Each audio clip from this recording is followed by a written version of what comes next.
Right, we have Mirko from the von Hertzen Brothers today, and Mirko, lots of good stuff going on in your world, in the world of the brothers. You've got Hmm. forthcoming tours, both your own headline dates in December, leading into some support slots that have been announced with Uriah Heep, and then looking forward to next year.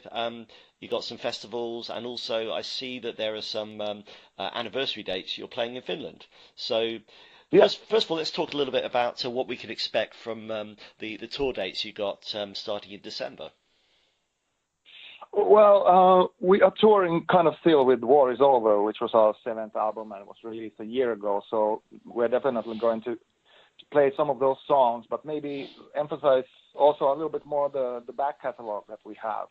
And so that those people who came to see us a year ago when we were touring here the last time, they are going to have a little bit of a different set, So it's going to be, I think it's going to be interesting and fine. Looking forward to those dates because it's always fun to tour here in England where people appreciate, the kind of music that we do. So yeah, it's cool.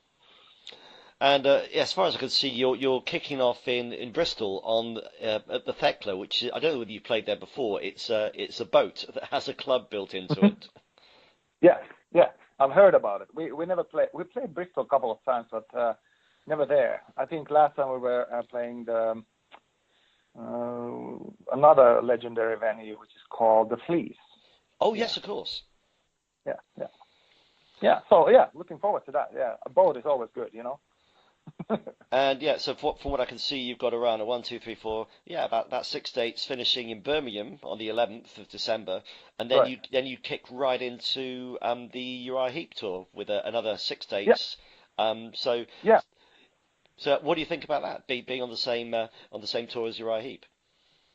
Well, I think that the deciding moment where we were playing the same stage in HRH, I think, last year, and we were just like, you know, just before them on the stage, and they saw us play, and all of them came to ask for our, if we have any CDs with us. They really liked us, so I think that was the kind of like the reason why they asked us to join their tour here in the UK now. So. And I have to say that out of those bands that are still thriving after 50 years of playing live, I really felt that they're in really good shape and they're kicking ass like anything. So we are very happy to be on their tour for that little bit. Yeah. Yeah, we're looking forward to seeing that. And yeah, I think actually there is one date you're playing before your own headline. You're playing at Rockstock, I think, at the beginning of December. Yeah. Yeah. We're playing Rockstock in Wales. It's on the coast somewhere. I think we played there once before. Mm. Treco Bay is the name of the holiday camp kind of thing. So this is the third time we are playing Planet Rockstock, and it's always a really cool happening. There's a lot of people there who come for the music, and it's always fun to play those things. And when I was looking at the bill, it's a nice varied bill. So you've got Operation Mindcrime, which I think is Jeff Tate's current band, Mhm. which is obviously Right. got a prog element to it. But the other band, which I don't know whether you've heard of, is called Lazuli, a French prog band. Yeah, I've heard of them. I haven't looked into their music much, but I've heard of them. Yeah.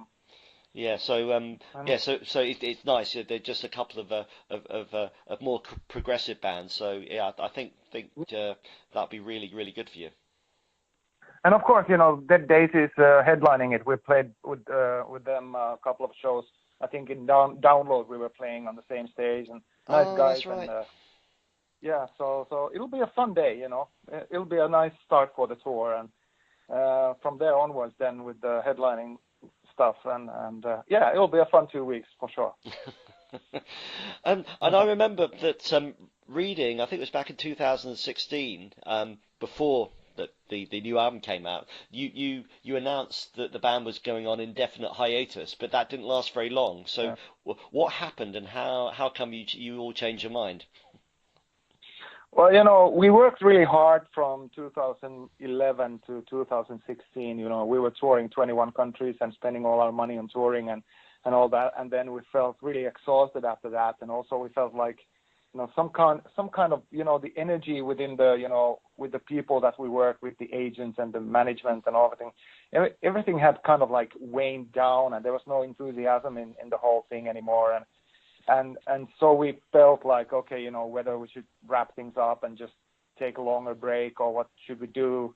But then, the kind of like what happened was that we still felt like, okay, let's start writing songs and let's see what happens. And it was pretty much just the three of us left, the brothers. So we lost like the two other guys from the band. They wanted to do something else, and we had no work to kind of like, offer them. So they left to do other projects. And so it was just the three of us. But then after we started writing songs, we felt like, okay, shit, there's still some water in the well, why don't we, maybe we should kind of gear up and try to do this. And a year later we had War Is Over ready, and so it was kind of like a pivotal moment for us to reconsider and kind of align the whole thing, after New Day Rising, which was it was a huge album, but a little bit of a disappointment in, work-wise, and touring-wise. So yeah, I mean, when you do this for many years, you have like ups and downs and this and that, and then you just have to overcome those things and remind yourself, why you started doing this in the beginning, and listen to people, how much your music actually means to them, and that gives you energy to kind of continue doing what you're doing and what you're kind of supposed to do with your talent. So yeah. Yeah, and I think that was reflected in the album, because you went from the previous one, which is a bit more commercial. You with War Is Over, you went back to much more of the kind of the darker progressive, still with the folk elements and the harmonies, but you went back to that sort of the rich progressive sound as well that I think your fans love you most for. Yeah, I think so. I think it was like a little bit of a trial. We tried to be. We didn't try to be something that we are not with New Day Rising, but we did emphasize those kind of like straightforward rock elements, and kind of neglected those prog elements that we are, actually made of, by listening to all those big bands of the 70s. So now with War Is Over, we just kind of like let the songs really dictate, how they want to be, and we're very open with arranging them, very kind of like lavishly. So the prog kind of like seeped into the kind of music again, very naturally. So yeah. And the title of the album was that a reflection of war within the band, or within your environment that had changed and peace had broken out? I think all of it. I mean, it was like, first of all, that song is a fucking epic song. It's 12 minutes and it has a lot of information in that song. But it kind of, with the crisis that we're facing, the world is kind of like in turmoil at the moment, and we have a lot of refugees coming, and so it's a lot of war. When you look at the news, there's a lot of anxiety and fear and all that. So that was kind of, something that we felt like it can't be neglected in the lyrics. And also the fact that we felt like it's time to surrender, work what, we were kind of pushing it a little bit, and we're just like, okay, let just like the music take over, and let's worry a little bit less about our career and how things are progressing, and just let the music be the kind of like the guiding thing here, and once we kind of gave that the room to flourish, then that thought, then we felt like, okay, this is more like this feels good, this feels like what we're supposed to do, and the music always comes first, and everything else kind of follows that. So yeah. There's a lot of like a little bit of maybe we were thinking ahead too much, and with this album we are more like in that moment of creating and just being ourselves. Yeah, and that comes across. It's a great balanced album. You mentioned the title track, the epic title track. My favorite, I think, is "Frozen Butterflies" from the album. Tell me a little bit more about that Well, thank track. you. Well, thank you. It's actually a song that I wrote, and I wanted to. First of all, I had two thoughts. I had the riff, and I wanted it to portray the play of two butterflies in the air.